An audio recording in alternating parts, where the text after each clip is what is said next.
Hi friends, ఈరోజు అయితే చార్మినార్కి అయితే వచ్చినాము. చూడండి మన ఫ్రెండ్స్ అనమాట వీళ్ళు. తర్వాత వీడియోలో మనతో పాటు హైదరాబాద్కి వచ్చినప్పుడల్లా వస్తుంటారు అప్పుడు.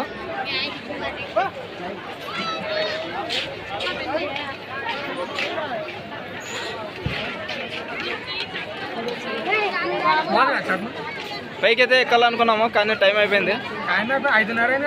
చార్మినార్కి రావాలన్న హైదరాబాద్కి వచ్చినప్పుడల్లా చార్మినార్ అయితే చూడాలనుకునే వాళ్ళంతా మా కళ్ళతో మీకైతే చార్మినార్ చూపిస్తున్నాము. చూడండి, మా వీడియో చూసే వాళ్ళంతా లైక్ చేసి, షేర్ చేసి, కామెంట్ చేసి, ప్లీజ్ సబ్స్క్రైబ్ చేయండి ఖచ్చితంగా.